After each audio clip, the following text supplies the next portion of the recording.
Hello everyone. Are you confused about AIS, TIS and Form 26AS? Not sure why there's mismatch in your ITR? In this video, I'll simplify everything. So first है AIS. AIS है क्या? Annual Information Statement. ये इसका मतलब क्या होता है? देखो, आप अपनी इनकम के रिलेटेड जो भी फाइनेंशियल ट्रांजेक्शन्स करते हो in a financial year, income related मतलब जैसे कि हो सकता है आपको सैलरी रिसीव हो, आपको रेंट मिला, आपको डिविडेंड की इनकम हुई हो, आपको कैपिटल गेन से कोई इनकम रिसीव हुई हो, या आपके पास कोई भी फॉरेन की इनकम रिसीव हो। इसके अलावा और बहुत सारे हैं। अब इसके रिलेटेड आप कोई भी जो भी फाइनेंशियल ट्रांजेक्शन करते हो इन अ फाइनेंशियल ईयर, ये सब इंफॉर्मेशन इनकम टैक्स जो डिपार्टमेंट है उनको मिलती है। उनको कहाँ से मिलती है? उनके पास बहुत सारे सोर्सेस है, जैसे कि बैंक्स, एम्प्लॉयज़, म्यूचुअल फंड्स, इसके अलावा जो रजिस्ट्रार्स होते हैं, registrars of company and all, वो ये सब इंफॉर्मेशन इनकम टैक्स डिपार्टमेंट को देते हैं। अब एक डाउट आएगा, क्या बैंक मेरे हर एक ट्रांजैक्शन की डिटेल जाके इनकम टैक्स डिपार्टमेंट को देगा? तो ऐसा नहीं होता है। जो भी की मॉनेटरी लिमिट से सेट किए होते हैं, अगर उसके ऊपर आपका ट्रांजैक्शन होता है फाइनेंशियल ट्रांजैक्शंस, तो ही ये जो एंटिटीज़ होती है जैसे कि बैंक्स वगैरह, पोस्ट ऑफिस, क्रेडिट कार्ड वगैरह, ये आपकी डिटेल्स इनकम टैक्स डिपार्टमेंट को देते हैं। तो मॉनेटरी लिमिट क्या है वो देखते हैं। इनकी मॉनेटरी लिमिट क्या है? देखो, पहला है अपना बैंक या पोस्ट ऑफिस। अगर आप बैंक या पोस्ट ऑफिस में कैश डिपॉजिट करते हो आपके सेविंग अकाउंट में, वो भी 10 लाख रुपए से ज़्यादा इन अ फाइनेंशियल ईयर, तो उस केस में बैंक और पोस्ट ऑफिस आपकी ये सब कैश डिपॉजिट की डिटेल्स इनकम टैक्स डिपार्टमेंट को देगी। इसके अलावा अगर आप बैंक या पोस्ट ऑफिस में कैश विड्रॉ करते हो फ्रॉम करंट अकाउंट, वो भी 50 लाख रुपए से ज़्यादा इन अ फाइनेंशियल ईयर, तो भी आपकी डिटेल जाएंगी। अब जो भी क्रेडिट कार्ड का अगर आप बिल का पेमेंट करते हो वो भी कैश में 1 लाख रुपए से ज़्यादा, तो जो क्रेडिट कार्ड वाली कंपनी होती है वो आपकी डिटेल्स देते हैं। इसके अलावा अगर आपका टोटल जो क्रेडिट कार्ड का बिल है उसका जो पेमेंट एक पूरे फाइनेंशियल ईयर में 10 लाख रुपए से ज़्यादा आता है तो भी रिपोर्ट होता है। इसके अलावा रियल एस्टेट के केस में जब भी आप परचेस या सेल करते हो प्रॉपर्टी, तो रजिस्ट्रार आपकी डिटेल्स देता है इनकम टैक्स डिपार्टमेंट को, अगर उसकी जो वैल्यू है वो 30 लाख रुपए से ज़्यादा है।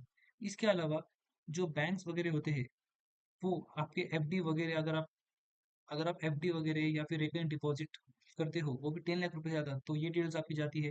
प्लस अगर आप डिबेंचर्स, बॉन्ड्स परचेस करते हो, या आप इन्वेस्ट करते हो म्यूचुअल फंड्स में, आप शेयर्स परचेस करते हो, या अगर आप कैश में पेमेंट करते हो of greater than 2 lakh rupees single transaction, तो उस केस में आपकी ये डिटेल्स दी जाती है टू द इनकम टैक्स। अब एआईएस में भी बहुत बार एरर्स होते हैं। मान लेते हैं आपको रेंटल इनकम रिसीव हुई है 60,000 रुपीज़ की, लेकिन एआईएस में दिख रहा है आपको 50,000 रुपीज़। तो इस केस में एक ऑप्शन रहता है एआईएस में, जब आप ट्रांजेक्शन पे एंटर करते हो तो वहाँ आपको एक फीडबैक नाम का ऑप्शन दिखता है। आप वहाँ जाके करेक्ट कर सकते हो कि आपकी रेंटल इनकम 60,000 है, या अगर आपकी इनकम 40,000 है तो आप बोल सकते हो कि आपकी रेंटल इनकम 40,000 है। प्लस वहाँ आप अपने डॉक्यूमेंट्स अटैच करके भी दे सकते हो कि मेरी रेंटल इनकम एक्चुअल में इतनी ही है। उसके बाद एआईएस जो टीआईएस है वो अपने आप करेक्ट होके आपको दे देगा। सेकेंड है अपना टीआईएस। तो TIS stands for tax payer information summary. आपको एआईएस तो मालूम होगा, एआईएस और टीआईएस मोस्टली सेम होते हैं। इसमें डिफरेंस क्या है? मान लो आप जाके कोई पेपर देखिए, पेपर की पूरी अगर आपको आंसर शीट चाहिए होगी तो वो है अपना एआईएस, लेकिन आपको अगर सिर्फ स्टेटमेंट चाहिए रिजल्ट का तो वो है अपना टीआईएस। टीआईएस आपको समरी देता है, वाइल एआईएस आपको डिटेल में सब हर चीज़ बताता है। Where can you find AIS TIS? Simple है, इनकम टैक्स की वेबसाइट पे जाओ, वहाँ जाके अपना लॉगिन करो थ्रू पैन। वहाँ सर्विसेज में जब आप क्लिक करोगे तो वहाँ पे आपको एआईएस का ऑप्शन दिखेगा। जैसे ही आप एआईएस पे क्लिक करोगे वहाँ आपको एआईएस और टीआईएस दोनों दिखेंगे। वहाँ जाके आप उसे डाउनलोड कर सकते हो। जैसा कि हमने पढ़ा था एआईएस में कि आप वहाँ फीडबैक दे सकते हो अगर डेटा गलत हुआ तो क्या आप फीडबैक यहाँ पे भी दे सकते हो टीआईएस में? नहीं, ये this is only read only document. यहाँ जाके आप अपना कोई फीडबैक दे नहीं सकते हो, आप सिर्फ इसे ओवरव्यू के लिए यूज़ कर सकते हो। अब हम बात करेंगे about mismatch in AIS TIS versus the reported income. अब ये रिपोर्टेड इनकम मतलब क्या होता है? जो आप अपने आईटीआर में रिपोर्ट करते हैं वो। अब देखो, मैंने आपको कहा था एआईएस में ऐसी दिक्कत ज़रूर आती है कि एरर्स होते हैं। देखिए, एआईएस जो है it is showing more income than you have actually reported in your ITR, या फिर एआईएस में कोई चीज़ मिस हुई है जो आपने अपने आईटीआर में दिखाई है। तो इसकी वजह से क्या होता है,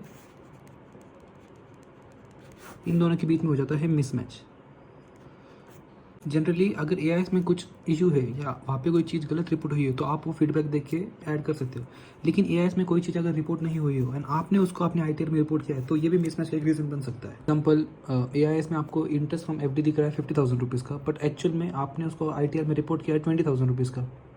या फिर आपने अपने आईटीआर में रेंटल इनकम शो किया है लेकिन एआईएस में कोई रेंटल इनकम है ही नहीं। जब भी आप अपना आईटीआर भरो, हमेशा एआईएस टीआईएस को डाउनलोड करो एक बार डाउनलोड हो गया तो उसको पहले कंपेयर करो आपके ITR के साथ। अगर कोई मिसमैच मिलती है आपको तो देखो कि मिसमैच है किस में। अगर AIS में रॉन्ग डेटा है तो आप उसको फीडबैक देके सुधार सकते हो। अगर ऐसा होता है कि आप कोई इनकम रिपोर्ट करने का रह जाता है आपके पास से इन द ITR, तो उस केस में you can file revise return under section 139(5) और under section number 139 sub section 8A, that is updated return. मान लेते हैं चलो कि मैंने अगर जो मिसमैच है उसको करेक्ट नहीं किया तो उसके कॉन्सिक्वेंसेस क्या हो सकते हैं। आपको नोटिस आ सकता है इनकम टैक्स डिपार्टमेंट के पास से under section number 143 sub section 1 clause है, या फिर 139 सब सेक्शन 9 जो कि बात करता है डिफेक्टिव रिटर्न की। इसके अलावा स्क्रूटिनी हो सकती है आप पर, टैक्स डिमांड किया जा सकता है आपसे फॉर अनपेड टैक्स। इसके अलावा इंटरेस्ट एंड पेनल्टी आपके ऊपर लेविट की जा सकती है अंडर सेक्शन नंबर 234 और सेक्शन नंबर 270A। अब हम बात करते हैं about 26AS। So what is 26AS? It is an annual tax credit statement which is maintained by the income tax department, which shows how much tax has been deposited in your name by employers, banks, tenants, buyers, mutual funds, etc. 26AS में कौन कौन सी details आती है? तो आपके जो भी TDS deduct हुआ होगा आपके नेम पे, वो आपके नाम पे अगर कोई TDS कलेक्ट हुआ है तो वो, आपने जो भी एडवांस टैक्स भरा है, आपने जो भी सेल्फ असेसमेंट टैक्स भरा है, कोई अगर रिफंड इशू हुआ हो आपके नाम पे, आपके उसके अंदर पैन की डिटेल्स मिलती है हमें, आपकी जो भी बेसिक इन्फॉर्मेशन होती है वो सभी इन्फॉर्मेशन आपको मिलती है under 26AS। Simple word 26AS is your tax passbook. अगर आपको 26AS देखना है आपका तो सिंपल है, उसके लिए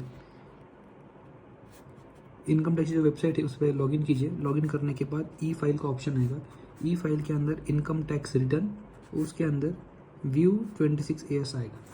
वो करने के बाद आप उसे डाउनलोड कर सकते हैं। 26AS और जो AIS है उसमें बेसिक डिफरेंस क्या है? इंटरेस्ट, डिविडेंड्स, कैपिटल गेंस, जो भी हाई वैल्यू के परचेसेस है और जो फीडबैक का ऑप्शन है ये आपको AIS में मिलेगा, लेकिन ये 26AS में नहीं मिलेगा। AIS और TIS में क्या डिफरेंस है? कोई ज़्यादा कुछ फ़र्क नहीं है, बस TIS is a summary and AIS is a comprehensive list, जबकि TIS में भी आपको फीडबैक का ऑप्शन नहीं मिलता। Okay, thank you.